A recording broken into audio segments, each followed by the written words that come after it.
much. I don't need a categorizing statement for it. I think that's one thing that So you don't want to be labeled gay? I don't want to be labeled gay. I want to be labeled a human who loves humans. I'm tired of being labeled. I'm an American. I'm not an African American. I'm an American.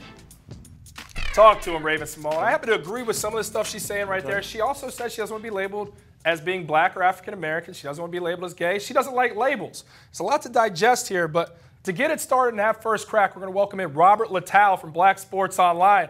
Robert, a pretty interesting take from Raven. What do you think? Well, first off, all these child actors are weirdos. They all end up like Screech from Saved by the Bell. So that's the first thing. So you have to take everything that they say with a grain of salt because they didn't live in reality. You know, they didn't grow up in reality. So you have to take what they say with a grain of salt and kind of break it down.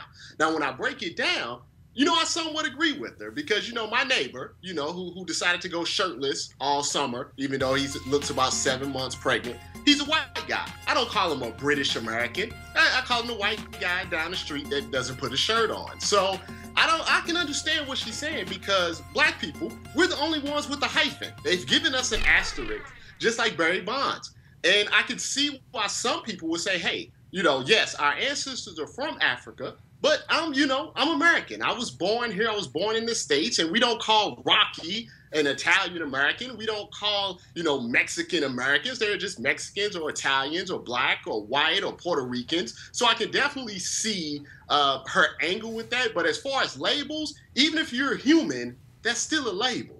But Robert, don't you kind of feel like she's detaching herself from her race, from her identity as somebody who's a member of the gay community? Don't you feel like she's kind of saying, hey, I don't want to be a part of this group, although I am a part of this group? I think that's where I take issue with it. Yeah, I'm all about getting rid of labels and everybody being the same. I'm big on that too. But I feel like there's a part of her saying that this is a life she's embracing, but she's not fully embracing it.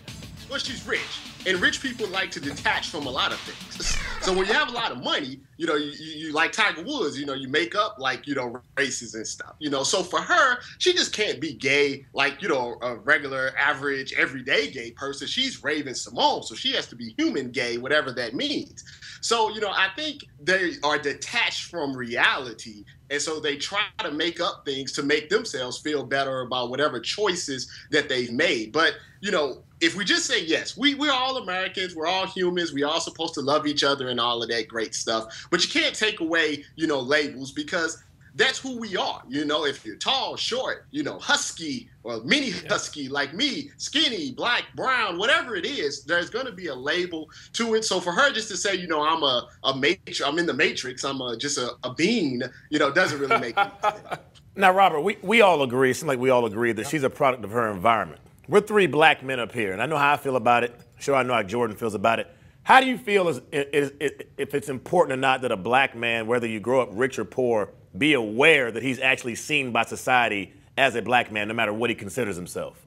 Well, you know, go walk in an expensive mall. You will become aware real quick. It doesn't matter how much money you have, you know, or how rich you are, or how detached you think you are, you know, from your race. So I think it's very important for anyone to be in tune with who they are, be comfortable with what they see, you know, in the mirror, but still be able to say, you know, something is not going to make me hostile or militant, and I'm not going to stereotype other races and creeds and colors and everything. So, yes, be aware. You know, don't try to act like you're not black or be ashamed of your race, you know, but also don't take it to the extreme to where you just hate everybody else. So there is a middle ground with that. You know, I agree. I understand where she's coming from because you got to think she grew up a child star. You hit it right on the head. She grew up with money.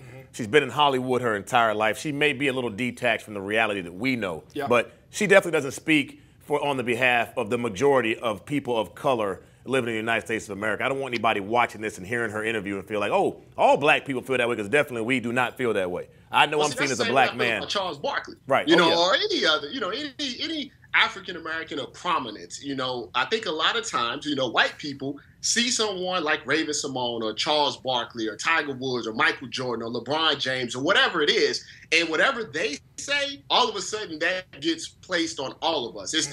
I watch the news and a brother robs somebody, so all brothers must be criminals. You know, we don't do that to other races, but that happens a lot to us. So we do need people to embrace the fact that just because Raven-Symone said it, just because, you know, Charles Barkley said it, that doesn't necessarily, you know, mean that's the feelings of all of us. We are individuals, and we do have our own thought process. Exactly. Robert, spin that good wisdom. Thanks for the time, brother. Check him out, Black Sports Online. That's Robert Littal. We'll get up with you later, my man.